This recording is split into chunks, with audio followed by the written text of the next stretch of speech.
Okay, so in the last class, we studied about incongruent melting and solute solution of binary phase diagrams. But in the last class, some of our portions of the recordings had missed. So for for a little recap, and few things I have, मुझे लगा कि मुझे थोड़ा बताना चाहिए था आप लोगों को, क्यों आप लोग नए हो, इसलिए मैं थोड़ा और ज्यादा डिटेल्स के लिए आपके लिए पेरिटेक्टिक और थोड़ा सा सॉलिड सॉल्यूशन का जो सॉल्वर्स पार्ट है वो थोड़ा एक्सप्लेन कर दूंगा, उसके बाद हम जाएंगे आज टर्नरी में। Okay, so in the peritectic last time I have told you जो हमारा एक सिस्टम दोनों फेज के बीच में, तो फोस्टेराइट और सिलिका फेज के बीच में एक इनकॉन्ग्रुएंटली मेल्टिंग फेज एग्जिस्ट करता है। वो क्या होता है ना, इंस्टाटाइट। इंस्टाटाइट क्या है, इनकॉन्ग्रुएंटली मेल्ट करके फोस्टेराइट प्लस लिक्विड दे देता है। तो उसी के वजह से हमारा क्या है ना, डिफरेंट रिएक्शन पॉइंट फॉर्म होता है, जिसका नाम है, हम देते हैं पेरिटेक्टिक। पेरिटेक्टिक दैट मीन्स इस रिएक्शन पॉइंट एक इनवेरिएंट पॉइंट है। अगर हम देखेंगे इनवेरिएंट पॉइंट, अगर फेज रूल सब लाइन में क्रॉस करेंगे, तो ये जो फील्ड है, लिक्विड का फील्ड है, इसमें हमारा डिग्री ऑफ फ्रीडम 2 है। इस फील्ड में भी, जो सॉलिड का फील्ड में, डिग्री ऑफ फ्रीडम 2 है। पर along this line our degree of freedom is 1। क्यों? यहाँ पे दो फेज एग्जिस्ट करते हैं। ठीक है, सो यहाँ पे दो फेज एग्जिस्ट करता है, और इसके लिए यहाँ पे जो हमारा डिग्री ऑफ फ्रीडम 1 है। धीरे धीरे जब हम इनवेरिएंट पॉइंट में आते हैं, इस पॉइंट में क्या होता है ना, हमारा डिग्री ऑफ फ्रीडम 0 हो जाता है, 0 हो जाता है। तो इसीलिए इनवेरिएंट पॉइंट में क्या होता है ना, हमारा एक फेज कंज्यूम हो जाता है और दूसरा फेज प्रोड्यूस होता है। पहले यूटेक्टिक पॉइंट में क्या है ना, साइमल्टेनियसली दो फेज प्रोड्यूस होते थे, मेल्ट से दो सॉलिड फेज प्रोड्यूस होते थे, S1 एंड S2। पर यहाँ पे S1 कंज्यूम होता है लिक्विड के साथ, तो गिव राइज टू S2। तो यहाँ पे थोड़ा डिफरेंट है। ठीक है, तो ये होता है रिएक्शन पॉइंट, पेरिटेक्टिक पॉइंट, जहां पे हमारा एक फेज कंज्यूम होता है, दूसरा फेज क्रिएट होता है। इसका मैं क्या बताने के लिए आज कोशिश कर रहा हूँ ना, आज मैं बताने चाह रहा हूँ कि कंपोजिशन क्या रहेगा। एक देखो, एक पॉइंट है हमारा फोस्टेराइट, जहां पे 100% फोस्टेराइट है, और दूसरा पॉइंट यहां से थोड़ा दूर हमारा क्या है, 100% SiO2, 100% सिलिका। पर इन दोनों के बीच में एक पॉइंट होता है जो इंस्टेटाइट होता है। इंस्टेटाइट इन दोनों के बीच में होता है। ठीक है, ये पॉइंट पेरिटेक्टिक पॉइंट से लेफ्टवर्ड होता है इसी फेज डायग्राम में। कहां पे ना, अगर हम 1 ATM या 1 बार प्रेशर लेंगे, 1 ATM and 1 bar pressure closely similar, not exactly similar, closely there similar, आसपास के हैं, ज्यादा सिमिलर सेम नहीं है। तो अगर 1 ATM या फिर मोस्टली मोर और less equal to 1 bar pressure रख लेंगे, तो हमारा जो एंस्टेटाइट का पॉइंट है, पेरिटेक्टिक पॉइंट, उससे थोड़ा दूर रहेगा। यहाँ पे हमारा तीन तरह के मेल्ट्स होते हैं। लेट्स से हमारा एक मेल्ट X1, X1 जो पॉइंट यहाँ पे मार्क हुआ है, यहाँ पे है, मतलब एस्टेटाइट से टुवर्ड्स फोस्टेरेटिक फील्ड के अंदर एक पॉइंट है हमारा जो एग्जिस्ट करता है, एक मेल्ट का कंपोजिशन एग्जिस्ट करता है। ये मेल्ट कंपोजिशन एग्जिस्ट करता है। तो धीरे धीरे धीरे धीरे अगर हम नीचे आएंगे, जो नीचे आते हैं जिस लाइन को, उसको हम बोलते हैं आइसोप्लेथ।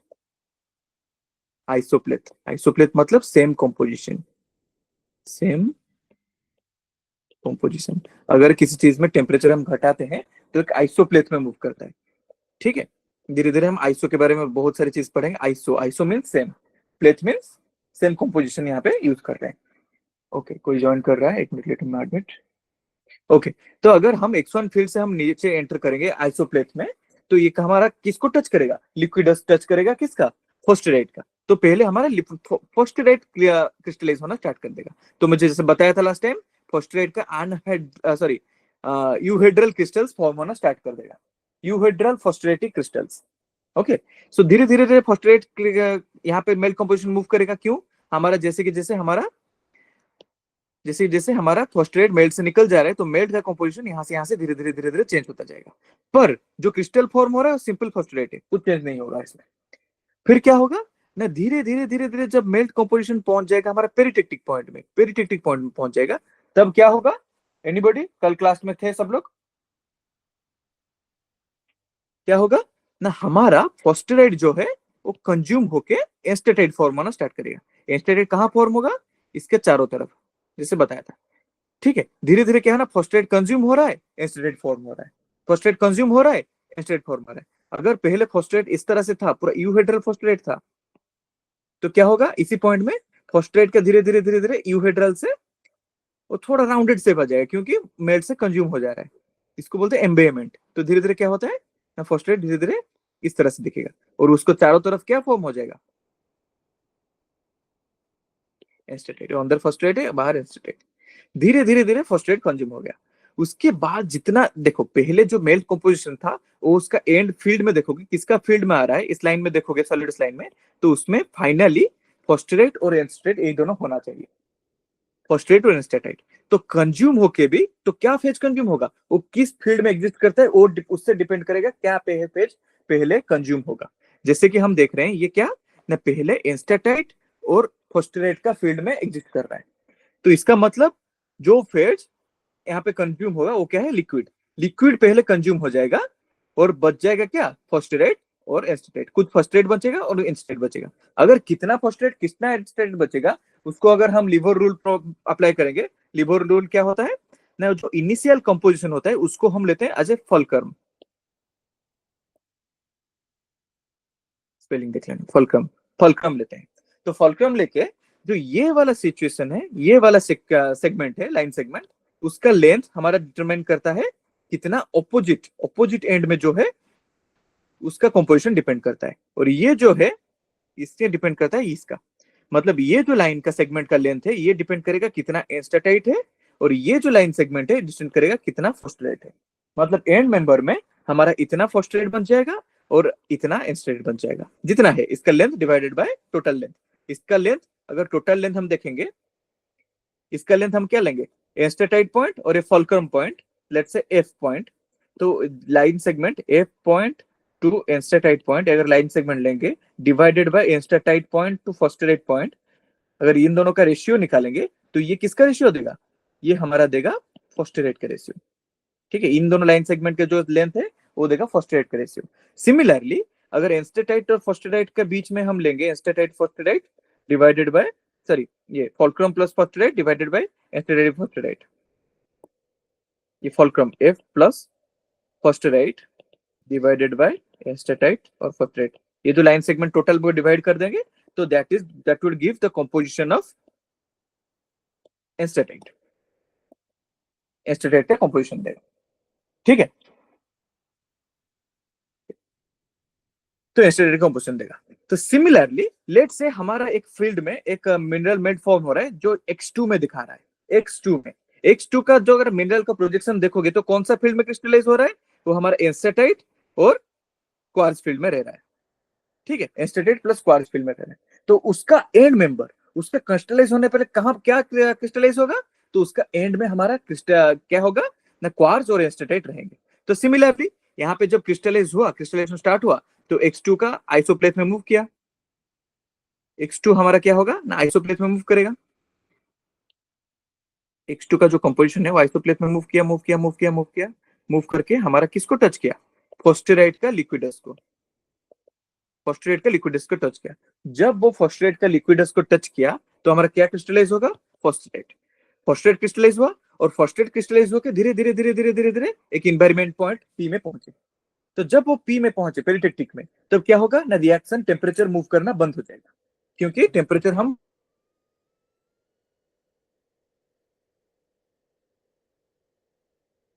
मूव नहीं। तो इसमें क्या फॉर्म हुआ ना, हमारा सिमिलरली फॉस्फेट रिएक्ट किया लिक्विड के साथ, क्या गिव राइज टू एस्टेटाइट।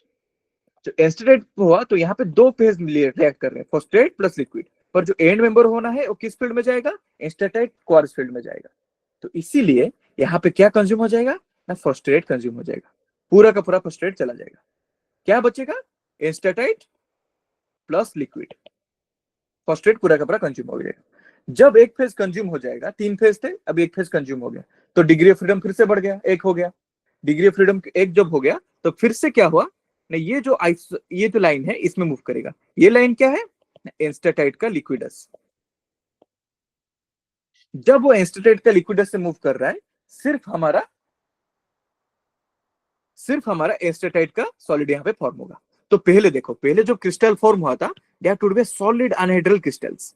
बस धीरे धीरे क्या हुआ, नहीं, अनहाइड्रल क्रिस्टल फॉस्फेट, फॉस्फेट का एनोहेड्रल क्रिस्टल, सॉरी फॉस्फेट के यूहेड्रल क्रिस्टल बना दे, तो वो यूहेड्रल क्रिस्टल कंप्लीटली क्या हो गया, कंज्यूम हो गया मेल्ट से। मेल्ट से कंज्यूम होके क्या हुआ ना, एनोथाइड का क्रिस्टल बनना स्टार्ट हो गया, सॉरी क्या एस्टेटाइट का क्रिस्टल बन गया। अभी जो सॉलिड पेरियोडिक पॉइंट में है एस्टेटाइट का क्रिस्टल फॉर्म होना स्टार्ट हो गया और फॉस्फेट कंप्लीटली कंज्यूम हो गया। अभी ये एस्टेटाइट का लिक्विडस में मूव कर रहे हैं। धीरे धीरे क्या है ना, एस्टेटाइट धीरे धीरे ग्रो करेगा, एस्टेटाइट का साइज धीरे धीरे ग्रो करेगा। धीरे धीरे ग्रो करके कब तक ग्रो करेगा, जब तक ये पहुंचेगा हमारा यूटेक्टिक पॉइंट में। ये वाला यूटेक्टिक पॉइंट में जब पहुंचेगा तब हमारा क्या मेल्ट, क्या क्रिस्टलाइज होना स्टार्ट करेगा ना, तब हमारा क्रिस्टलाइज होगा एस्टेटाइट प्लस क्वार्ट्ज। तो यहाँ पे क्या होगा ना, हमारा एस्टेटाइट का यूहेड्रल क्रिस्टल है, उसका क्या बन जाएगा, ये इसका बन जाएगा क्या बोलते हैं इसको, फेनोक्रिस्ट। एस्टेटाइट का फेनोक्रिस्ट बना लेगा और उसका ग्राउंड मास में हमें होंगे enstatite plus quartz, enstatite plus quartz, enstatite plus quartz. तो ये जो फेनोक्रिस्ट, ये जो हमारा बनाया, हमारा एक जो टेक्सचर बनेगा इग्नियस टेक्सचर, इसमें क्या होगा ना, अगर हम x3 कंपोजिशन लेंगे तो इसमें क्या होगा ना, हमारा एस्टेटाइट प्लस क्वार्ट्ज बनेंगे। उससे पहले जो x1 मेल्ट था, और इसमें क्या होगा ना, ये जो टेक्सचर बनेगा वो पोर्फिरिटिक टेक्सचर, पोर्फिरिटिक टेक्सचर, और उसमें कंपोजिशन रहेगा, क्या रहेगा ना, फेनोक्रिस्ट ऑफ एस्टेटाइट, एंड ग्राउंड मास क्या रहेगा, एस्टेटाइट प्लस क्वार्ट्ज। ये क्वार्ट्ज का जो फेज, सिलिका का जो फेज, यहाँ इस केस में क्रिस्टोबलाइट, ठीक है, ये बनेगा। सिमिलरली अगर x1 वाला मेल्ट लेते तो उसमें क्या फॉर्म होता, x1 में हमारा लिक्विड कंज्यूम हो जा रहा है, तो इसमें क्या होगा, फाइनल प्रोडक्ट में क्या रहेगा, फॉस्फेराइट, फॉस्फेराइट का एक छोटा सा मेंडल, उसके ऊपर रिएक्शन रिम, रिएक्शन रिम में क्या रहेगा ना, एस्टेटाइट का रिएक्शन रिम, और उसके चारों तरफ जो ग्राउंड मास रहेंगे उसमें एस्टेटाइट प्लस क्वार्ट्ज, एस्टेटाइट और क्वार्ट्ज, एस्टेटाइट और क्वार्ट्ज, ठीक है, ये रहेंगे। तो इसमें क्या रहेगा, फेनोक्रिस्ट में जो है ये बन जाएगा बड़ा सा फेनोक्रिस्ट, फेनोक्रिस्ट, उसमें है रिएक्शन रिम, इसके चारों तरफ जो है ये है रिएक्शन रिम, और अंदर जो है ये है फॉस्फेराइट, फॉस्फेराइट का प्राइमरी क्रिस्टल्स, जिसको हम कंज्यूम हो गया है। ये रिंग का साइज इतना बड़ा भी नहीं हो सकता है, छोटा भी हो सकता है, तो रिंग का साइज इतना बड़ा भी नहीं, ये छोटा भी हो सकता है, तो मैं उसको बड़ा से दिखा दिया हूं, इसका मतलब नहीं है कि हम इतना बड़ा सा होगा। ओके, सो ये था हमारा इक्विलिब्रियम क्रिस्टलाइजेशन। अगर एक x3 कंपोनेंट है, x3 कंपोनेंट को अगर हम मेल्ट करेंगे तो क्या फॉर्म होगा, सिंपली ये ज्वाइन कर रहा है हमारा एस्टेटाइट का लिक्विडस, तो पहला क्रिस्टल जो फॉर्म होगा that would be enstatite, enstatite, and then when it reaches the eutectic point it will crystallise enstatite as well as quartz. Okay, तो यहां पे जो फेनोक्रिस्ट रहेगा इसमें सिर्फ क्या रहेगा, एस्टेटाइट प्लस क्वार्ट्ज, ये भी एक पोर्फिरिटिक टेक्सचर देगा। अभी आते हैं फ्रैक्शनल क्रिस्टलाइजेशन में। फ्रैक्शनल क्रिस्टलाइजेशन में बोला था क्या होगा ना, फ्रैक्शनल क्रिस्टलाइजेशन में क्रिस्टल फॉर्म होते ही उसको हम निकाल दे रहे हैं, या फिर वो अलग हो जा रहा है लिक्विड से, हम निकाल नहीं रहे, अलग हो जा रहा है लिक्विड से। तो यहाँ पे जो पहला रॉक देगा उसमें completely fractional crystallisation x1 melt जो देगा, x1 melt on fractionation, x1 melt on fractionation, fractionation या फ्रैक्शनल क्रिस्टलाइजेशन क्या देगा,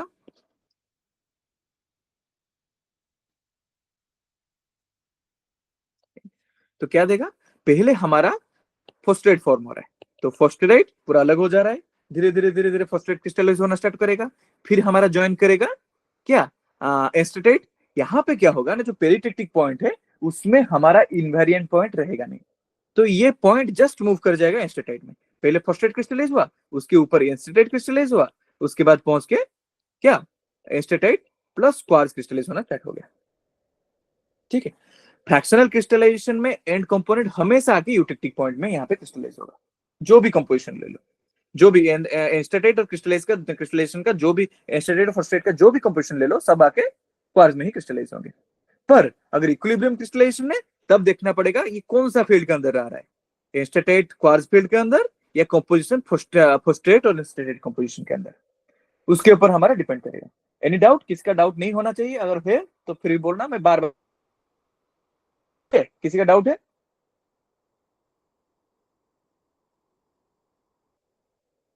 ओके। सिमिलरली, सिमिलरली अगर मेल्टिंग हम देखेंगे, ये तो हुआ हमारा क्रिस्टलाइजेशन। अगर मेल्टिंग देखेंगे, उसमें क्या होगा ना, देखना पड़ेगा कौन सा फील्ड से वो जा रहा है। अगर फोस्टेराइट और एस्टेराइट के बीच में उसका कंपोजिशन है, तो उसका मेल्ट फॉर्म होगा पेरिटेक्टिक पॉइंट में, because that one is the melt, that one is the composition where liquid is stable. ठीक है, तो पेरिटेक्टिक कंपोजिशन में मेल्ट स्टार्ट हो जाएगा। पेरिटेक्टिक, पेरिटेक्टिक, सॉरी,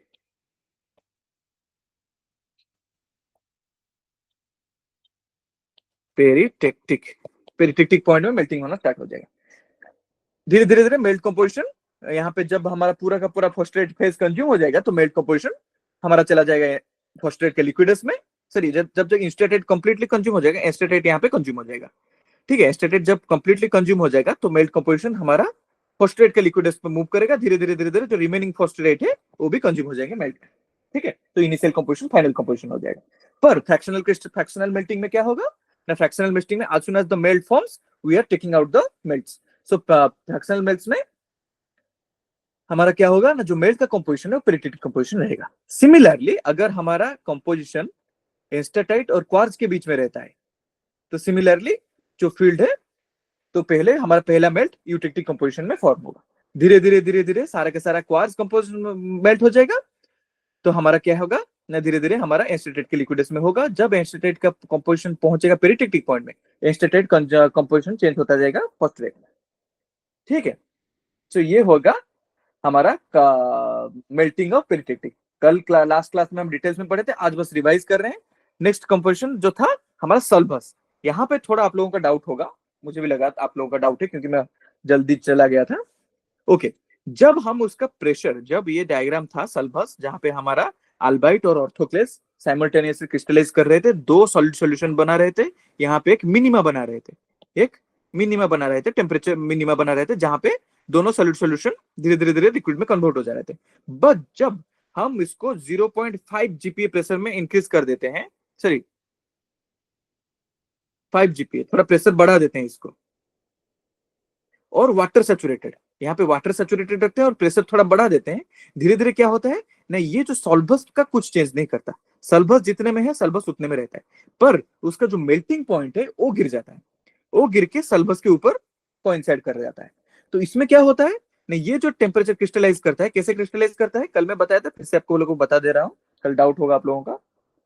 तो धीरे धीरे जब एक्स कंपोनेंट ऑफ लिक्विड यहाँ पे आके पहुंचता है, धीरे धीरे यहाँ पे का सॉलिड सॉल्यूशन फॉर्म हुआ, धीरे धीरे सॉलिड का कंपोजिशन यहाँ पे मूव किया, लिक्विड का कंपोजिशन यहाँ पे मूव किया। कुछ टाइम बाद क्या होता है,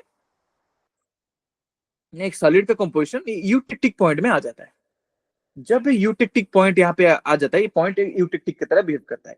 जब ये यूटेक्टिक पॉइंट में आ जाता है, तो साइमल्टेनियसली अल्बाइट का सॉलिड सॉल्यूशन, नॉट एग्जैक्टली अल्बाइट, अल्बाइट का सॉलिड सॉल्यूशन और के फेल्डस्पर का सॉलिड सॉल्यूशन, के फेल्डस्पर का सॉलिड सॉल्यूशन यहाँ पे, सॉलिड सॉल्यूशन यहाँ पे फॉर्म होते हैं।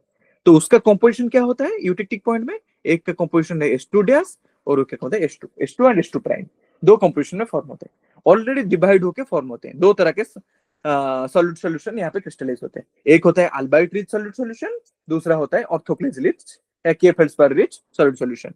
धीरे धीरे धीरे धीरे जब ये कूल होते हैं, उनका कंपोजिशन धीरे धीरे एक्सॉल्व हो जाता है डिफरेंट लैमिन में। ओके, ये चीज आप लोगों को बताना था। जब हम प्रेशर थोड़ा इंक्रीज कर देते हैं, तो इसका बिहेवियर चेंज हो जाता है। सॉरी, प्रेशर इंक्रीज करते हैं, इसका बिहेवियर चेंज हो जाता है। तो यहाँ पे यूटेक्टिक पॉइंट में दो सॉलिड सॉल्यूशन साइमल्टेनियसली फॉर्म होना स्टार्ट हो जाता है।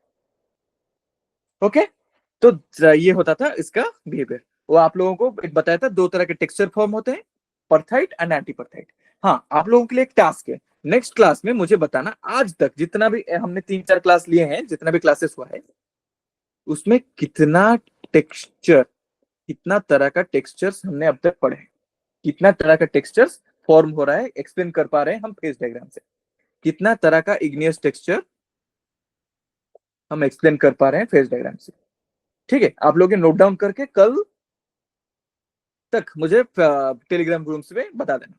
ठीक है, और कितना तरह के रॉक्स हम फॉर्म कर रहे हैं, कितने तरह के रॉक्स हम फॉर्म कर रहे हैं फेज डायग्राम से। आज एक डिफरेंट तरह के रॉक्स हम पढ़ेंगे, आज पढ़ेंगे हम ternary diagram. Okay, ternary phase diagram. पहले हमने जो बाइनरी फेज डायग्राम पढ़ा था, तो टर्नरी फेज डायग्राम आज आफ्टर फ्रॉम दिट्स नेम, इसमें क्या होता है ना, तीन तरह के कंपोनेंट होते हैं। लेट्स से ए बी सी तीन कंपोनेंट्स है। तो इसमें कितना फेजेस और कितना हमारा क्या होगा, वेरिएबल्स होगा, कितना वेरिएबल्स होगा। तो एक वेरिएबल हो जाएगा तीनों फेज का कंपोजिशन, सॉरी तीनों फेज कंपोजिशन बाद में आएगी। एक वेरिएबल हो जाएगा हमारा प्रेशर, एक वेरिएबल हो जाएगा हमारा टेम्परेचर, जो कि कॉमन वेरिएबल्स हैं, ठीक है। तो दूसरा वेरिएबल हो जाएगा composition of A. Let's say composition of A, कितना कंपोजिशन इसमें है एक सिस्टम में। दूसरा वेरिएबल होगा कंपोजिशन ऑफ बी, ठीक है। और कंपोजिशन ऑफ सी जो है, कंपोजिशन ऑफ सी है, वो वेरिएबल नहीं रहेगा। क्यों ना, वो डिपेंडेंट हो जाएगा कितना ए है कितना बी है। क्योंकि टोटल जब हम ले रहे हैं A plus B plus C एक डायग्राम में, एक कंपोजिशन में, तो composition of C would be explain by 1 minus X A plus X B, ठीक है। एक्स में वो डिफाइंड हो जाएगा। तो ये एक डिपेंडेंट हो जाएगा, dependent upon the composition of X and composition of B, so composition of A and composition of B. So यहाँ पे जो वेरिएबल्स रहेंगे, these are will be the variables. तो इसमें क्या वेरिएबल्स रहेंगे ना, एक so how many variables are there? So there are 4 variables. तो 4 वेरिएबल्स को एक डायग्राम में दिखाने के लिए हमें कितना डायमेंशनल डायग्राम चाहिए, एक 4 डायमेंशनल डायग्राम चाहिए। पर as we know, as we study from the previous phase diagram and these phase diagrams, we are taking these phase diagrams in isobaric condition. Isobaric conditions. That means we are taking the pressure constants. So if we are taking the pressure constants as a constant, so then we are remained with 3 variables. So one is temperature, one is composition of a single phase, and composition of another phase. So the third composition will be dependent upon the composition of first phase and second phase. Okay. So जो phase diagram होता है ternary में, वहां पे 3 variables होते हैं। सो 3 variables को अगर हम एक्सिस में दिखाएंगे तो हमें 3D फीचर्स चाहिए। क्या चाहिए? 3D फीचर चाहिए, ठीक है। लेट्स से 3D फीचर है, लेट्स से 3 डायग्राम है, यहाँ पे ए, यहाँ पे उसके अंदर बी, जिसका इसके अंदर सी। तो ये सोच रहे हो कि एक डायग्राम है, उसके ऊपर सब एंड पॉइंट्स प्लॉट हुआ है, उसका मेल्टिंग पॉइंट्स यहाँ पे प्लॉट हुआ है। एक डायग्राम है जहाँ पे मेल्टिंग पॉइंट्स यहाँ पे प्लॉट हुआ है। लेट्स से ए का मेल्टिंग पॉइंट है 1190 डिग्री सेल्सियस, बी का मेल्टिंग पॉइंट है 1080 degree Celsius, and of the melting point of C is 1160 degree Celsius. तो अगर देखेंगे तो ये क्या होगा, ए और बीच के बीच अगर एक यूटेक्टिक प्रेजेंट है, और बी और सी के बीच एक यूटेक्टिक प्रेजेंट है, और सी और डी के सर ए के बीच एक यूटेक्टिक प्रेजेंट है। These are all eutectics, E1, E2 and E3। पर अगर इस तरह से हम दिखाएंगे, इस तरह से दिखाने से हम क्या करेंगे, डायग्राम को एक्सप्लेन कर नहीं पाएंगे, इस तरह के फेस डायग्राम हम बना नहीं पाएंगे, और इसमें कैसे होगा टर्नरी से हम एक्सप्लेन नहीं कर पाएंगे। ये आइडियल सिचुएशन है, but hard to draw and hard to comply with. तो उसमें क्या करेंगे ना, लेट से हम एक 2D डायग्राम बनाते हैं, A B C same components लेते हैं, पर ये जो टेम्परेचर है, टेम्परेचर को क्या कर लेंगे ना, हम दिखा देंगे आज आइसोथर्म्स। क्या दिखाएंगे ना, आइसोथर्म में दिखा देंगे। तो ये जो टू डायमेंशनल डायग्राम हम लिए, एक ट्रायंगल, तो उसमें क्या होगा ना, आइसोथर्म में हम दिखाते हैं। लेट्स से हमेशा आइसोथर्म ड्रॉ नहीं करेंगे, पर हम रेड से दिखाते हैं। तो हमारा एक जो आइसोथर्म होगा, तो उसमें एक एजम्पशन होगा, जो ए का एंड मेंबर है, तो उसमें टेम्परेचर है उसका मेल्टिंग पॉइंट का, टेम्परेचर मेंशन नहीं होगा, पर हम ये अज्यूम करेंगे कि जो ए का एंड पॉइंट है, उसमें जो टेम्परेचर है उसका एंड पॉइंट का, उसका मेल्टिंग पॉइंट का टेम्परेचर है। सिमिलरली बी का एंड पॉइंट में बी का मेल्टिंग टेम्परेचर है, सी का एंड पॉइंट में सी का जो एपेक्स है उसमें उसका टेम्परेचर है, highest temperature melting point temperature है। Similarly as we go in the line, let's say a line containing A and B, line जो line join A and B को करता है, उस लाइन में हम मूव करेंगे, तो क्या होगा ना, टेम्परेचर यहाँ पे ड्रॉप हो रहा है, ड्रॉप हो रहा है, ड्रॉप हो रहा है, ड्रॉप हो रहा है, ड्रॉप हो रहा है, ड्रॉप हो रहा है, फिर बढ़ रहा है, बढ़ रहा है, बढ़ रहा है। तो ये जो लाइन में लोएस्ट पॉइंट होगा कहाँ पे ना, इन दोनों का जो यूटेक्टिक कंपोजिशन है, यूटेक्टिक कंपोजिशन जहां पे है, वहां पे हमारा टेम्परेचर मिनिमम होगा। तो ये this is the utility curve between A and B. तो इसको हम क्या नाम देते हैं, E2 दे, E2 या E3 दिए थे, E3 दिए, ठीक है, E3। तो इसमें जो टेम्परेचर है यूटिलिटी पॉइंट में, यहाँ पे टेम्परेचर हमेशा मिनिमम रहेगा। सिमिलरली और बी सी के अंदर यहाँ पे टेम्परेचर हमेशा मिनिमम रहेगा, और ए और सी के अंदर टेम्परेचर यहाँ पे मिनिमम रहेगा। तो यहाँ पे क्या होगा ना, ए का जो कंपोजिशन है दैट इज 100%। सिमिलरली ये जो एपेक्स है, ये का कंपोजिशन, सी का कंपोजिशन यहाँ पे 100% है, और बी पॉइंट में बी का कंपोजिशन 100% है। As we go away from this line, away from this apex, तो इसका कंपोजिशन धीरे धीरे धीरे धीरे क्या होगा, घटता जाएगा, ठीक है, धीरे धीरे घटता जाएगा। सिमिलरली जब इस लाइन पे पहुंचेगा, कंपोजिशन ए का 0 हो जाएगा। Composition of A, composition of A को हम कैसे एक्सप्लेन करेंगे, composition of A in the melt, ठीक है।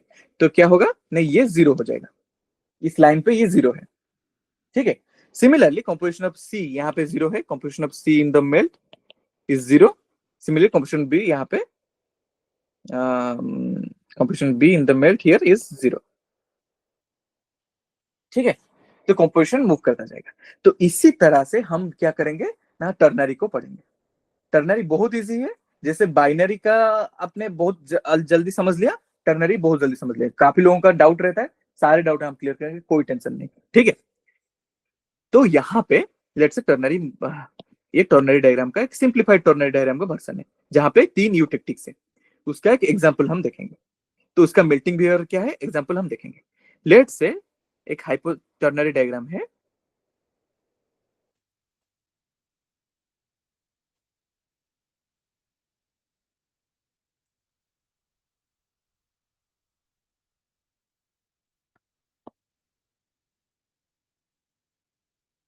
हाँ उससे पहले ये जो सरफेस यहाँ पे बना रहा है, ये जो सरफेस यहाँ पे बना रहा है, ग्रे आउट एरिया है जिसमें आइसोथर्म है, दैट सरफेस यहाँ पे लिक्विडस क्या हो जाता है ना, सरफेस बन जाता है। लिक्विडस जो पहले एक लाइन था, वो यहाँ पे क्या बन जाता है, सरफेस बन जाता है। यहाँ पे जो लिक्विडस है, जो लाइन था पहले, अब क्या बन गया है, एक सरफेस बन गया है। तो ये है लिक्विडस, और ये जो लाइन है, जो दो यूटिक्टिक को ज्वाइन करके धीरे धीरे धीरे दो लिक्विडस सरफेस को ज्वाइन कर रहा है, इसको हम बोलते हैं कोटिक्टिक लाइन, कोटिक्टिक लाइन। सो यहाँ पे याद रखना, लिक्विडस एक सरफेस है, कोटिक्टिक एक लाइन है, ठीक है। जो यूटिक्टिक पॉइंट पहले था, वो एक लाइन बन गया है, 2 डायमेंशनल बन गया है, और जो पहले सरफेस था, जो लिक्विडस एक लाइन था, वो एक सरफेस बन गया है, ठीक है। और पर ये जो अंदर जो तीनों पॉइंट, तीनों सरफेस और तीनों कोटिक्टिक आके मिल रहे हैं, इसको हम बोलते हैं eutectic. In this case this is the eutectic, या to be precise ternary eutectic, ternary eutectic, okay. तो यहाँ पे एक टर्नरी डायग्राम हम लेते हैं, एक डायग्राम को लेके ही हम समझेंगे कि जहां पे 3 एंड पॉइंट में, एक है नेफिलिन, दूसरा पॉइंट में अल्बाइट, और तीसरा पॉइंट में sodium silicate.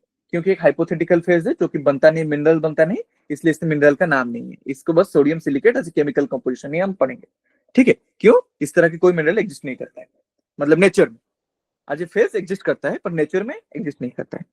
So let's say यहाँ पे जो है, यहाँ पे सिमिलरली देखो, यहाँ पे जो टेम्परेचर है ये मैक्सिमम है, नेफिलिन का कंपोजिशन यहाँ पे 100% है। सिमिलरली यहाँ पे टेम्परेचर इस लाइन में हाई मैक्सिमम है। धीरे धीरे जब लाइन में मूव करेंगे, टेम्परेचर ड्रॉप होके, यहाँ पे जब लाइन में मूव करेंगे, टेम्परेचर ड्रॉप होके इसी पॉइंट में इस लाइन का लोएस्ट टेम्परेचर है, इसी लाइन का लोएस्ट टेम्परेचर है, ओके।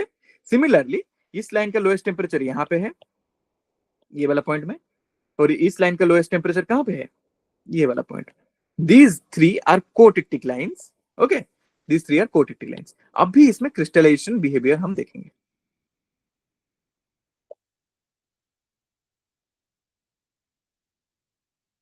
लेट्स से ये कंपोजिशन यहाँ पे लिया गया है x, यहाँ पे x कंपोजिशन है, हम चाहे तो एक कंपोजिशन ले सकते हैं या फिर दूसरा कंपोजिशन भी ले सकते हैं। लेट्स से जो ड्रॉ है उसी से स्टार्ट करते हैं, दूसरा कंपोजिशन लेके हम एक्सप्लेन कर देंगे, ठीक है। लेट्स से कंपोजिशन है x, तो ये क्या होगा ना, धीरे धीरे आज द टेम्परेचर यहाँ पे 4 डायमेंशनल क्या टुवर्ड्स द सरफेस प्लॉट हुआ है इन द 3rd डायमेंशन। तो यहाँ पे लेट से आइसोप्लेथ में गिर के यहाँ पे ये पॉइंट ड्रॉप हुआ इधर, यहाँ पे टेम्परेचर कूल होते होते होते यहाँ पे हमारा टेम्परेचर इसी पॉइंट में आके इस किसका अल्बाइट का लिक्विडस को यहाँ पे टच किया। जब अल्बाइट के लिक्विडस को यहाँ पे कंपोजिशन टच किया तो कौन सा फेज पहले क्रिस्टलाइज होना स्टार्ट करेगा, कौन सा मिनरल पहले क्रिस्टलाइज होना स्टार्ट करेगा? Anybody?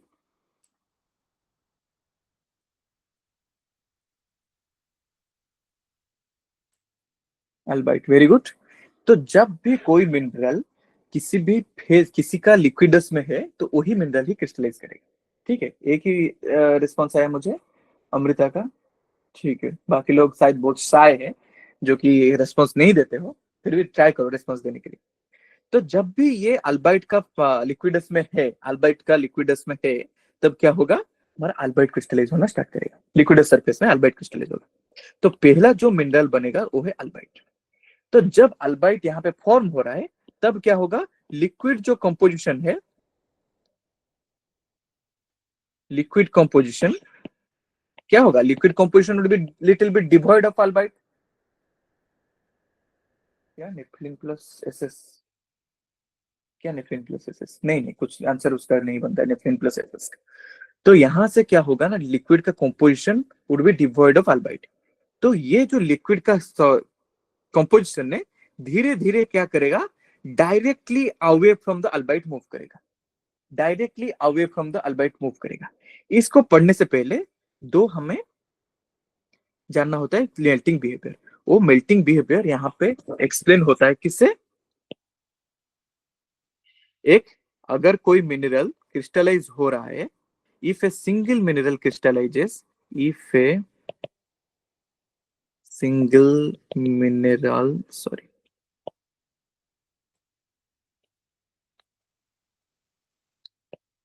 crystallizes from melt, the melt composition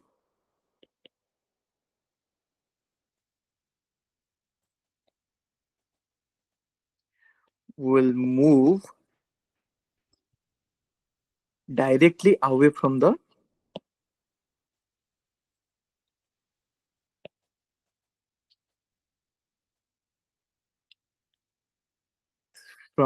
crystallizing mineral.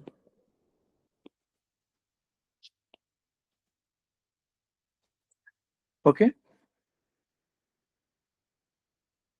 तो इसमें क्या होगा ना, जो भी मिनरल कंपोजिशन, मिनरल यहाँ पे मेल्ट फॉर्म हो रहा है, उससे हमारा मेल्ट का कंपोजिशन डायरेक्टली अवे मूव होगा। ये रूल है, हमेशा होता है हर तरह से। जैसे कि हमारा लास्ट में देखा था बाइनरी में, जब लेट से अल्बाइट एनोथाइट आपका फेवरेट,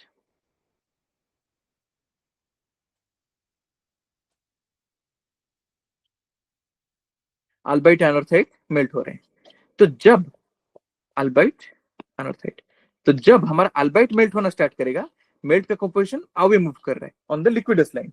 इसी तरह से यहाँ पे लिक्विडस नहीं है, एक सरफेस है, तो मेल्ट का कंपोजिशन क्या मूव करेगा, on the surface directly away move करेगा, एक स्ट्रेट लाइन में, स्ट्रेट लाइन कंटेनिंग, जो स्ट्रेट लाइन में मूव करेगा, कौन सा स्ट्रेट लाइन में ना, स्ट्रेट लाइन को अगर हम एक स्ट्रेट लाइन ड्रॉ करेंगे मेल्ट कंपोजिशन के थ्रू और डायरेक्टली अवे मूव करेंगे, इसी स्ट्रेट लाइन के अंदर मेल्ट कंपोजिशन मूव करेगा। धीरे धीरे धीरे जब हम अल्बाइट क्रिस्टलाइज होता जा रहा है तो मेल्ट का कंपोजिशन धीरे धीरे धीरे धीरे यहाँ से मूव करेगा। तो धीरे धीरे क्या होगा, अल्बाइट कब तक मूव करेगा ना, जब तक ये कोटेक्टिक लाइन में नहीं पहुंचता है। तो कोटेक्टिक लाइन में लेट से लिक्विड कंपोजिशन आके पहुंच गया, अल्बाइट क्रिस्टलाइज करता जा रहा है और कोटेक्टिक पॉइंट में लिक्विड कंपोजिशन पहुंच गया। इसी पॉइंट में लिक्विड कंपोजिशन, लेट से लिक्विड का जो कंपोजिशन है जो L1 है, लिक्विड का कंपोजिशन क्या है L1। तो अभी क्या होगा ना, L1 लिक्विड यहाँ पे पहुंच गया, अभी क्या क्रिस्टलाइज होना स्टार्ट करेगा, एनीबॉडी? अभी क्या है ना, अल्बाइट का लिक्विडस इन कांटेक्ट विथ नेफ्लिन का लिक्विडस, तो इन दोनों का लिक्विडस यहाँ पे कोटेक्टिक में कंबाइन हो रहे हैं, कांटेक्ट में आ रहे हैं। तो अभी क्या होगा ना, अभी इसी पॉइंट में ये जो लाइन अलोंग द लाइन है, अभी क्या होगा ना, अल्बाइट प्लस नेफ्लिन ये दोनों क्रिस्टलाइज करना स्टार्ट कर देंगे, अल्बाइट प्लस नेफ्लिन ये दोनों क्रिस्टलाइज करेंगे। ठीक है, तो ये दोनों क्रिस्टलाइज करेंगे। अभी जब क्रिस्टलाइजेशन स्टार्ट कर रहा है तो मेल्ट का कंपोजिशन क्या होगा, कहां पे मूव करेगा, किस डायरेक्शन में मूव करेगा, एनीबॉडी?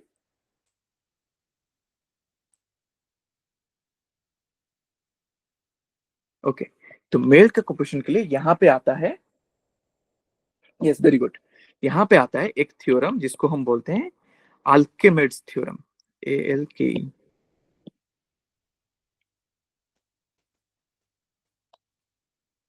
अल्केमिड्स, अल्केमिड्स देख लेना, अल्केमिड्स थ्योरम। अल्केमिड्स थ्योरम क्या बोलता है, जब भी कोई two phase, if two phases crystallizes from liquid, from a melt composition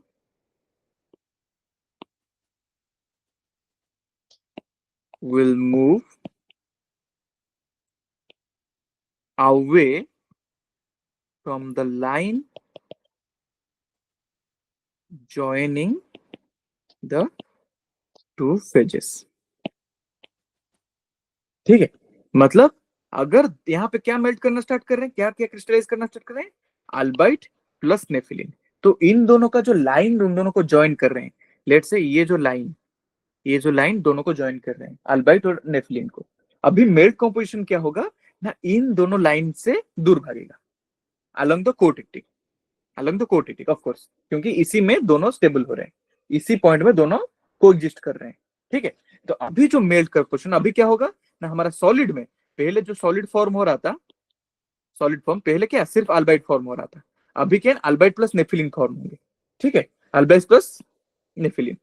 तो अभी जो लिक्विड कंपोजिशन है धीरे धीरे क्या होगा ना, मूव करेगा इसी लाइन में, इसी लाइन में मूव करेगा।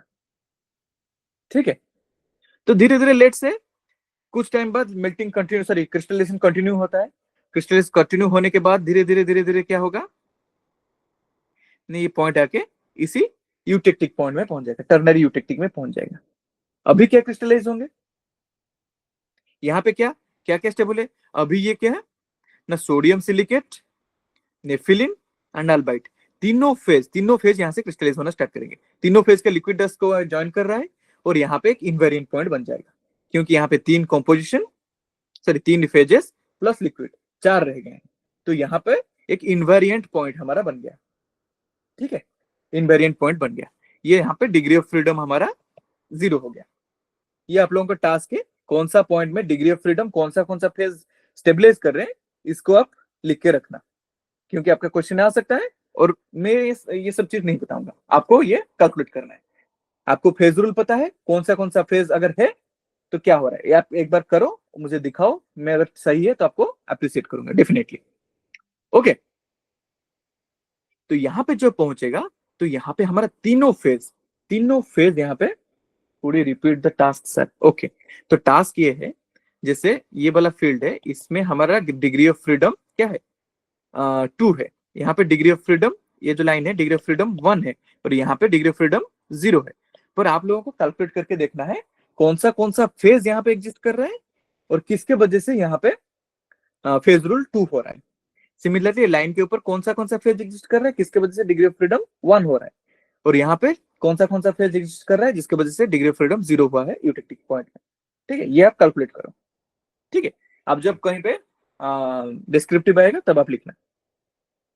तो यहाँ पे क्या होगा, जब यूटेक्टिक में पहुंचेगा टर्नर यूटेक्टिक में, तब हमारा अल्बाइट plus nepheline plus sodium silicate जो है, तीनों फेज क्रिस्टलाइज करना स्टार्ट कर देंगे, तीनों फेज क्रिस्टलाइज करना स्टार्ट कर देंगे। तो ये कहां होगा, नहीं ये होगा हमारा जब अल्बाइट के लिक्विडस में था, अल्बाइट के लिक्विडस में था। ये कब हुआ ना, जब ये नेफिलिन प्लस अल्बाइट कोटेक्टिक में था, और ये कब हुआ ना, जब ये टर्नरी यूटेक्टिक में था, टर्नरी यूटेक्टिक में था। ठीक है, ये फॉर्मूला स्टार्ट करें। उसके बाद अगर इसमें हम थोड़ा और डीपली जाएं, हमें पता चला जो मेल्ट का कंपोजिशन है वो इसी लाइन के अलोंग, ये जो डॉटेड लाइन है इसी लाइन के अलोंग मूव करके यहाँ गया, पर जब तक हमारा ये लाइन को टच नहीं कर रहा था, तब हमारा टोटल सॉलिड का कंपोजिशन, जो टोटल रॉक का कंपोजिशन था क्या, अल्बाइटिक था। जब धीरे धीरे ये इस लाइन पे मूव किया, तब ये इस पॉइंट में जब ये पहुंच गया, यहां से धीरे धीरे लिक्विड का कंपोजिशन मूव करके, जब लिक्विड कंपोजिशन मूव करते करते करते L1 में पहुंचा, सिमिलरली जब L1 में पहुंचा तब क्या हुआ ना, तब हमारा क्या क्या क्रिस्टलाइज होना स्टार्ट किया हमारा, इसमें ज्वाइन हो गया अल्बाइट के साथ नेफिलिन, नेफिलिन में क्रिस्टलाइज होना स्टार्ट करते हैं। धीरे धीरे आज इस लाइन में, कोटेक्टिक लाइन में ऊपर मूव किया, कोटेक्टिक लाइन में टुवर्ड्स, ऊपर ने टुवर्ड्स यूटेक्टिक मूव किया, away from the nepheline and albite move किया। इसमें क्या क्रिस्टलाइज होना स्टार्ट किया, थोड़ा थोड़ा थोड़ा थोड़ा नेफिलिन भी ऐड होना स्टार्ट कर दिया। तो सॉलिड का कंपोजिशन धीरे धीरे धीरे धीरे टोटल 100% अल्बाइट से थोड़ा थोड़ा यहां मूव किया। ठीक है, लेट्स से एक L2 बीच में एक पॉइंट है, L2 में पहुंचा है। तो इसमें अगर एक लाइन जॉइन करेंगे हम इनिशियल कंपोजिशन के थ्रू में, अलोंग द इनिशियल कंपोजिशन के थ्रू में, तो लाइन दिखाएगा उस टाइम का सॉलिड का कंपोजिशन क्या है, वो दिखाएगा टोटल सॉलिड, मतलब टोटल जो हमारा रॉक का composition, bulk composition of this rock, वो क्या है। ठीक है, तो bulk composition of the rock क्या है यहाँ पे ना, बल्क कंपोजिशन H2 में मेंशन होगा। धीरे धीरे धीरे जब जाके यहाँ पे और मूव करेगा, सिमिलरली ये क्या होगा, धीरे धीरे यहाँ तक मूव करेगा। जब ये यूटेक्टिक पॉइंट पहुंचेगा, उसी पॉइंट में हमारा जो कंपोजिशन रहेगा वो H3 रहेगा। अभी यूटेक्टिक पॉइंट में पहुंच गया, यूटेक्टिक पॉइंट में जब पहुंचेगा तब क्या एडिशन हो जाएगा ना, एडिशन हो जाएगा सोडियम सिलिकेट। तो धीरे धीरे ये क्या करेगा, ये जो कंपोजिशन पहले नेफ्लिन एंड अल्बाइट लाइन पे था, वो लाइन पे मूव करके ये फील्ड में मूव करेगा, जिस फील्ड में तीनों मिनरल कोएग्जिस्ट कर रहे हैं। ठीक है, ये कंपोजिशनल फील्ड है, ये सॉलिडस फील्ड नहीं है, लिक्विडस फील्ड नहीं है, ये कंपोजिशनल फील्ड। तो ये कंपोजिशन धीरे धीरे धीरे धीरे धीरे क्या होगा, इनिशियल कंपोजिशन जो है एक्स, उसमें आ जाएगा। जब तक हमारा पूरा लिक्विड कंज्यूम हो जाएगा तो इनिशियल कंपोजिशन फाइनल कंपोजिशन हो जाएगा। इनिशियली हम लिए थे एक्स लिक्विड, और यहाँ पे लिक्विड कंज्यूम हो जाएगा, तो लिक्विड कंज्यूम होने के बाद हमारा फाइनल जो रॉक बचेगा तो उसका कंपोजिशन ये रहेगा। अगर इसमें कोई पूछे तो लास्ट ड्रॉप ऑफ लिक्विड, इसका कंपोजिशन क्या था, लास्ट ड्रॉप ऑफ लिक्विड, ये एग्जाम क्वेश्चन कुछ वालों का फेवरेट क्वेश्चन था कुछ सालों पहले। लास्ट ड्रॉप ऑफ लिक्विड, तो उसका कंपोजिशन हमेशा यूटेक्टिक रहेगा, हमेशा। अगर कहीं पे भी लिखा है लास्ट ड्रॉप तो हमेशा देख लेना यूटेक्टिक। ठीक है, अनलेस वो पेरिटेक्टिक पॉइंट यहाँ पे एग्जिस्ट कर रहा है और पेरिटेक्टिक पॉइंट में वो फील्ड में वो एग्जिस्ट कर रहा है, तो मोस्ट ऑफ द केस में यूटेक्टिक रहता है, नहीं तो कुछ कुछ केस में peritectic. Okay, so let's say instantaneous liquid, let's say हमारा फ्रैक्शनल क्रिस्टलेशन हो रहा है, लेट्स से फ्रैक्शनल क्रिस्टलेशन। फ्रैक्शनल क्रिस्टलेशन मतलब जब तक हमारा रॉक फॉर्म हो रहा है वो रॉक अलग हो जा रहा है। ठीक है, तो पहले जब फ्रैक्शनेशन हो रहा है, सिमिलरली कल जो मैग्मा चैम्बर हम देखे थे, लेट्स से एक मैग्मा चैम्बर हम लेते हैं,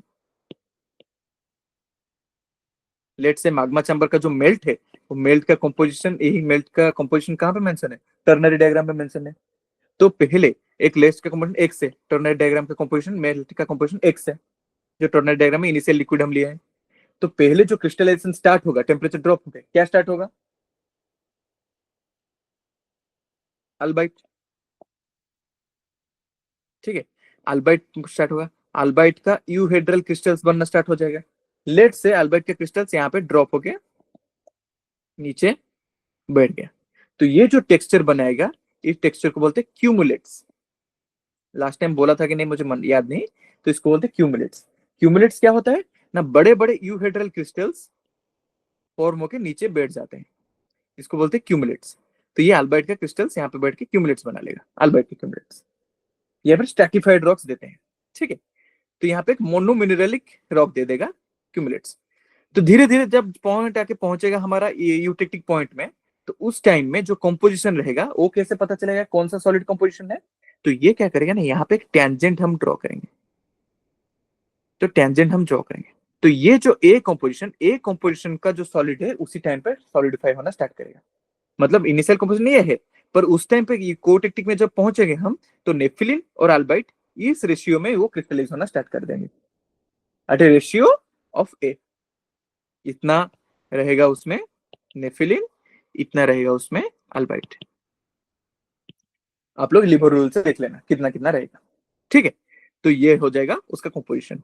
तो धीरे धीरे उसके ऊपर जो रो होगा उसमें दो तरह के मिनरल्स होंगे, क्या ना, albite plus nepheline. Most of the cases में एक सॉलिड सॉल्यूशन होता है, मोस्ट ऑफ द केसेस में अल्बाइट और नेफिलिन थोड़ा थोड़ा सॉलिड सोल्यूशन बनाते हैं, पर यहाँ पे हम कैलकुलेशन के लिए दो अलग अलग फेज रखेंगे, सॉलिड सोल्यूशन नहीं लेंगे, तो अल्बाइट और नेफिलिन बनेगा। सो लेट्स से यहाँ पे पहुंच जाते हैं यूटेक्टिक के ऊपर, तो क्या हो जाएगा ना, और एक लिक्विड बना लेगा, क्या बना लेगा यहाँ पे albite plus nepheline plus sodium silicate crystallise होना स्टार्ट कर लेंगे। ठीक है, ये एक तरह का फ्रैक्शनल क्रिस्टलाइजेशन। अगर यूनिफॉर्म क्रिस्टलाइजेशन हो रहा है तो क्या होगा ना, वो सब एक ये बनाएंगे, वो क्या टेक्सचर बनाएंगे ना, अल्बाइट का पोर्फिरिटिक टेक्सचर, इसमें फेनोक्रिस्ट रहेगा, फेनोक्रिस्ट रहेगा अल्बाइट, चारों तरफ ग्राउंड मास रहेगा, ग्राउंड मास थोड़ा बिगर क्रिस्टल्स रहेंगे किसमें, हमारा अल्बाइट प्लस सॉरी क्या है इसमें, अल्बाइट प्लस नेफिलिन। गाइस एक मिनट मुझे दीजिए, मैं थोड़ा आता हूँ।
ओके, सो अभी हम लास्ट में कहाँ पे थे, तो उसका एक फेनोक्रिस्ट बनेगा, ग्राउंड मिस्ट बनेगा, तो ये जो टेक्सचर बनाएगा ये बनाएगा पोर्फिरिटिक texture,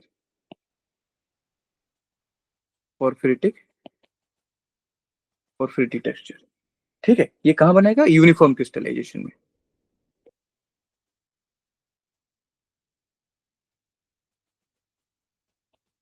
okay, so my voice is Audible right? Okay, तो ये जो टेक्सचर बनाएगा, यस वेरी गुड, पोर्फिरिटिक टेक्सचर बनेगा। सिमिलरली अगर एक मेट लेते हैं, लेट से यहाँ पे वाई, एक वाई मेट लेते हैं, सिमिलरली आप लोगों को बताना है यहाँ पे पहले क्या फेस बनेगा, ये जो फील्ड है ये पॉलीमॉर्फ है, this one is a polymorph of nepheline, of nepheline, तो नेफिलिन का एक पॉलीमॉर्फ है। तो जब तक ये इस फेज में है, टेम्परेचर हमारा इस रेंज में है, तो हमारा ये क्रिस्टलाइज होना स्टार्ट हो जाएगा, क्या, कार्निगाइड। जब ये फील्ड क्रॉस करेगा, जो कार्निगाइड बना था वो कार्निगाइड चेंज हो जाएगा फिर से नेफिलिन में, तो सिंपल है, कुछ इफेक्ट नहीं पड़ेगा इसमें। तो धीरे धीरे क्या होगा, टेम्परेचर क्या होगा, सॉरी कंपोजिशन कहाँ मूव करेगा ना, directly away from the nepheline, directly away from the nepheline.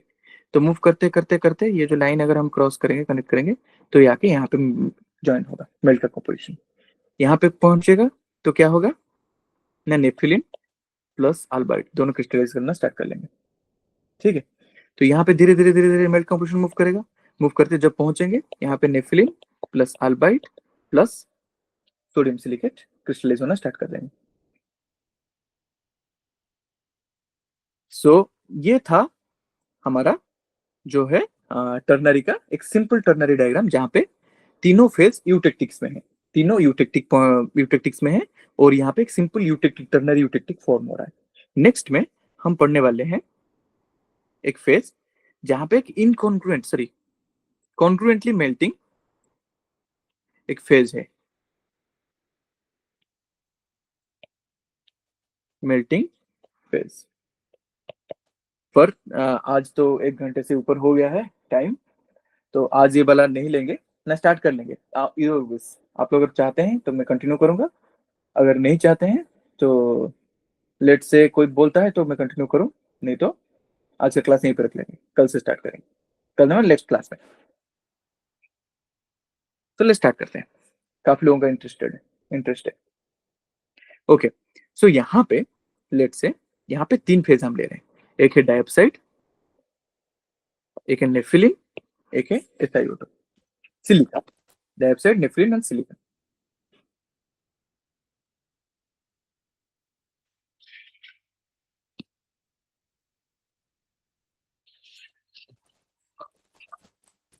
तो यहाँ पे क्या होता है ना, नेफिलिन, और यहाँ पे क्या होता है ना, बीचों बीच नेफिलिन और सिलिका के बीच में एक फेज बनता है जो कि अल्बाइट। अल्बाइट, तो अल्बाइट का फेज बनता है। लास्ट टाइम जब हम देखे थे जो डायग्राम, जिसमें हमारा क्या है ना, लिक्विड मैक्सिमम हम पढ़े थे, वो कहाँ पे था?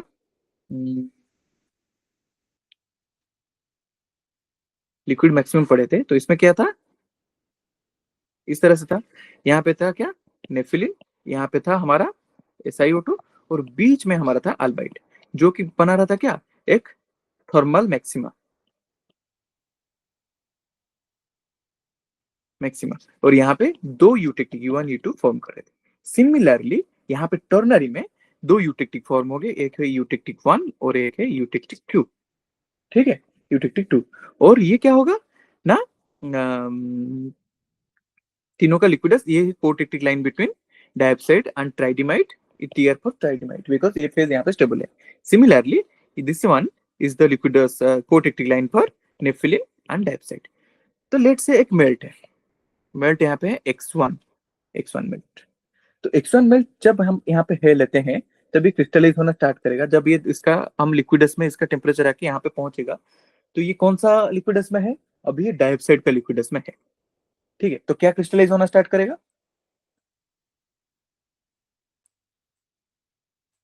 एनीबॉडी?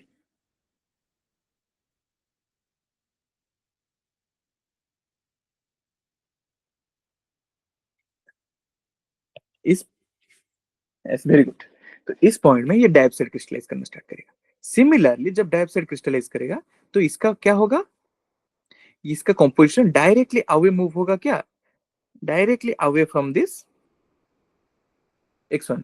ये सीधा लाइन नहीं है, तो सीधा लाइन ड्रॉ करना, तो सीधा लाइन है, डायरेक्टली इसका composition directly away from X1 move करेगा। तो इसका जो लिक्विड कंपोजिशन इसी लाइन पे धीरे धीरे धीरे धीरे धीरे धीरे धीरे धीरे मूव करके यहाँ पहुंचेगा।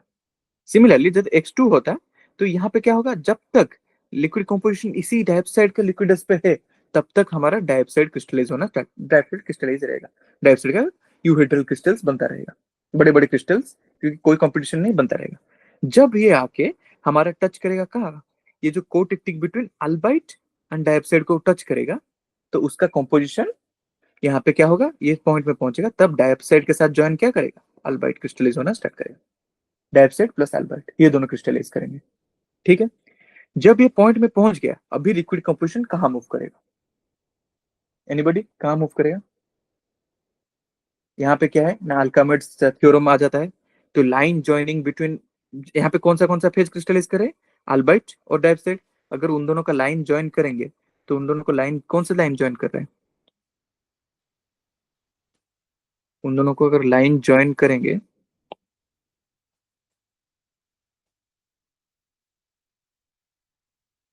ये लाइन ज्वाइन कर रहे हैं, चला गया अल्बाइट। तो अभी का जो कंपोजिशन है, लिक्विड का कंपोजिशन अवे मूव करेगा किससे, ना डाइऑक्साइड और लिक्विड कंपोजिशन से। अभी ये धीरे धीरे धीरे मूव करके कहाँ पहुंचेगा, नहीं टूवर्ड्स ऐसा ही नहीं, ऐसे मत बोलो, टूवर्ड्स ऐसा ही नहीं होता है, कुछ टूवर्ड्स ऐसा ही नहीं होता है, हमेशा अवे फ्रॉम द क्रिस्टलाइजिंग। ये हिसाब करोगे तो फंस जाओगे नेक्स्ट डायग्राम में। ठीक है, हमेशा हिसाब रखो, जो क्रिस्टल क्रिस्टलाइज कर रहे हैं उससे अवे मूव कर रहा है, नॉट टूवर्ड्स एनीथिंग, किसी टूवर्ड्स किसी के मूव नहीं कर रहे हैं, away from the composition move कर रहा है।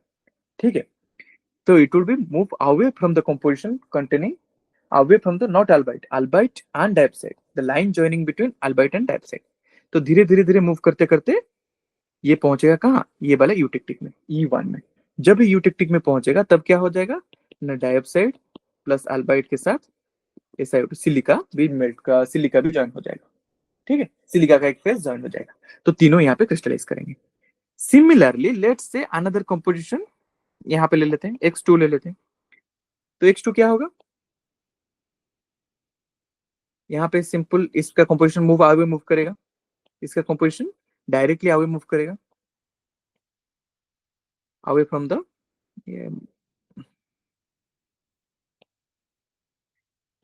थोड़ा हाथ से ड्रॉ कर लेता हूँ। तो डायरेक्टली अवे मूव करेगा, अवे मूव करते करते करते इस पॉइंट पे पहुंचेगा। इस पॉइंट में जब पहुंचेगा तब क्या क्रिस्टलाइज करना स्टार्ट हो जाएगा, डाइऑक्साइड, यहाँ पर डाइऑक्साइड ही क्रिस्टलाइज हो रहा था जब तक कि लिक्विड इस पॉइंट में है। डाइऑक्साइड का पॉइंट मेल्ट कर रहा था तो इसका मूव का लिक्विड का composition away from the dioxide move कर रहा था। जब ये पॉइंट में पहुंचेगा तब ये कहाँ पे हो रहा है ना, ट्राइडिमाइट प्लस डाइऑक्साइड, ये दोनों क्रिस्टलाइज कर रहे हैं। तब इन दोनों का ज्वाइनिंग लाइन ये है, ये दोनों लाइन इनसे ज्वाइन कर रहे हैं। तो आर्कामेट्स के थ्योरम के हिसाब से लिक्विड का कंपोजिशन यहाँ से आगे मूव करेगा इन दोनों लाइन से, ऑन द कोटिक लाइन। तो यहाँ से मूव करते करते करते करते करते करते यहाँ से जब मूव कर रहा है क्या क्या क्रिस्टलाइज हो जाएगा, डाइऑक्साइड प्लस ट्राइडिमाइड, ये दोनों क्रिस्टलाइज होना स्टार्ट कर लेंगे। तो धीरे धीरे धीरे कंपोजिशन जब मूव करेगा करेगा करेगा, जब पहुंचेगा कहाँ पे, E1 में। जब E1 में पहुंचेगा तब क्या ज्वाइन करेगा, डाइऑक्साइड प्लस ट्राइडिमाइड प्लस अल्बाइट, ये तीनों फॉर्म होना स्टार्ट हो जाएंगे। जब तक ये यूटेक्टिक में नहीं पहुंचता है, टर्नरी यूटेक्टिक में, तब तक ये फॉर्म नहीं होगा। ठीक है, सिमिलरली लेट्स से कंपोजिशन लेते हैं X2, X2, X3। तो सिमिलरली ये क्या पहले क्या क्रिस्टलाइज करेगा, डाइऑक्साइड, डाइऑक्साइड क्रिस्टलाइज करेगा। जब तक डाइऑक्साइड हमारा क्रिस्टलाइज हो रहा है उसका कंपोजिशन आगे मूव करता जाएगा करता जाएगा करता जाएगा, डाइऑक्साइड से आगे मूव करते करते करते करते करते यहाँ पहुंच जाएगा। अभी जब यहाँ पहुंचेगा उसका साथ साथ क्या क्रिस्टलाइज हो गए, ये लिक्विड, यहाँ किस किस का लिक्विडस सरफेस मिल्ट कर रहे हैं, डाइऑक्साइड का लिक्विडस, अल्बाइट का लिक्विडस। तो अभी यहाँ पे क्या हो जाएगा, डाइऑक्साइड प्लस अल्बाइट, ये दोनों क्रिस्टलाइज होना स्टार्ट कर लेंगे। तो अभी जब डाइऑक्साइड एंड अल्बाइट क्रिस्टलाइज कर रहे हैं तो अभी क्या होगा ना, इनका कंपोजिशन कहाँ मूव करेंगे ना, away from dioxide, line joining away from dioxide and albite. तो इसका कंपोजिशन यहाँ से अवे मूव करेंगे, किसी के तरफ नहीं, अवे मूव करेंगे सिंपली, जो फेज क्रिस्टलाइज कर रहा है उस दोनों से अवे मूव करेंगे। ठीक है, तो अवे मूव करते करते करते करते करते लेट से यूटेक्टिक में पहुंचे। जब भी यूटेक्टिक में पहुंचे इसके ज्वाइन करेगा नेफिलिन, तो तीनों क्रिस्टल फॉर्म हो गए। तो सिमिलरली यहाँ पे अगर टेक्सचर देखेंगे, first list say X1 melt in equilibrium crystallization, let say X1 melt,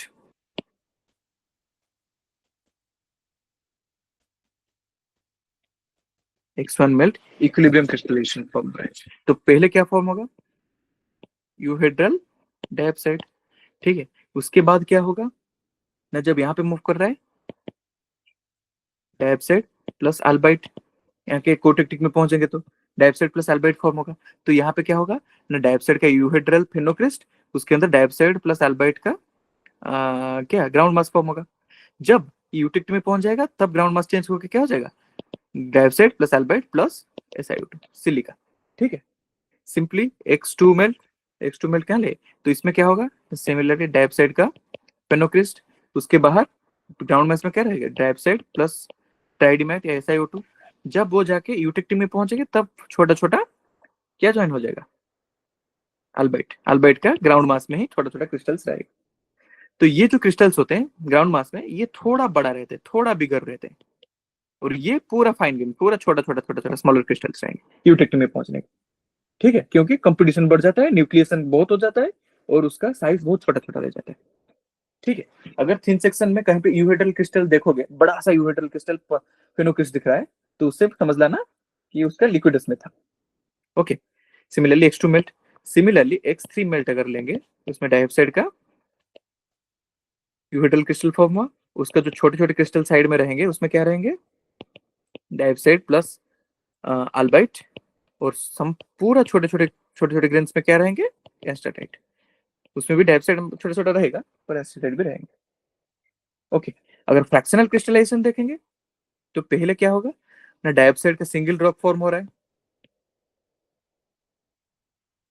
तो डाइऑक्साइड का सिंगल ड्रॉप को क्या बोलेंगे, पायरोक्सिनाइट। जब आके यहाँ पे पहुंच रहे हैं, अल्बाइट प्लस डाइऑक्साइड का रॉक फॉर्म हो गया। तो इसका रॉक का क्या नाम है, पूछ के बताना, हार्ट्सबर्गराइट है क्या है देख लेना। ठीक है, जिसमें क्वार्ज और पायरोक्सिन रहते हैं, क्वार्ज और ये डाइऑक्साइड क्या है, क्लाइनोपायरोक्सिन, सीपीएक्स रहते हैं। ठीक है, ये कौन सा है, कौन सा रॉक है, एनीबॉडी किसको रिमेंबर कर याद रखता है? नहीं तो हम देखेंगे जब हम पढ़ेंगे हमारा आईयूजीएस क्लासिफिकेशन।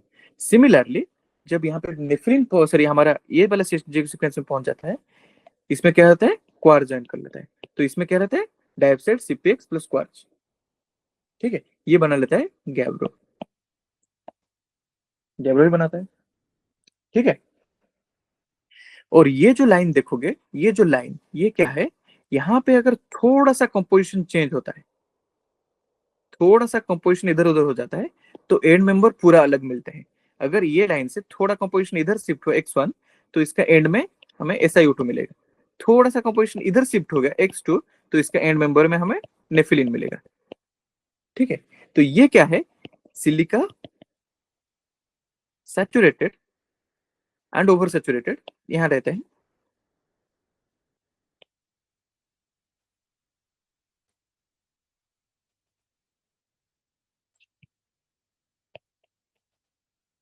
और इस साइड सिलिका अंडर सैचुरेटेड।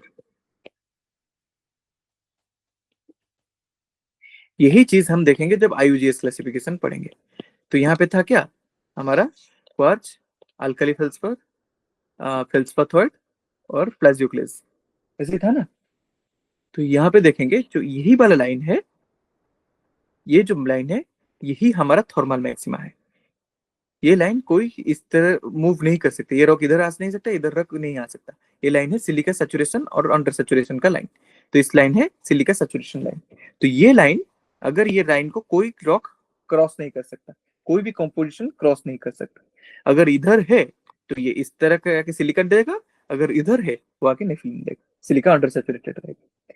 तो नेचर में ये लाइन होता है। तो एक फिजिकल सिग्निफिकेंस है, नेचुरल सिग्निफिकेंस है इस लाइन का। तो इसको बोलते हैं थर्मल मैक्सिमा। ये किस तरह से काम करता है ना, जैसे पहाड़ के ऊपर पानी, वाटर सेट की तरह, पानी गिरने से पानी इधर थोड़ा इधर है तो पानी जाके इधर जाएगा, इस लेक में मिलेगा। अगर थोड़ा वाटर ड्रॉपलेट इसमें मूव है तो वाटर जाके इस लेक में मिलेगा। तो ये है एक वाटर डिवाइड। इस तरह ये भी काम करता है थर्मल डिवाइड की तरह। अगर कंपोजिशन इस साइड है तो ये आके इस यूटेक्टिक में मेल्ट करेगा, अगर थोड़ा लेफ्ट साइड नेफिलिनेटिक है तो आके इस यूटेक्टिक में वो क्रिस्टलाइज करेगा। ठीक है, तो इसके बारे में नेक्स्ट क्लास में हम बहुत ज्यादा पढ़ेंगे। अभी आज क्लास में इतना थोड़ा ये करते हैं।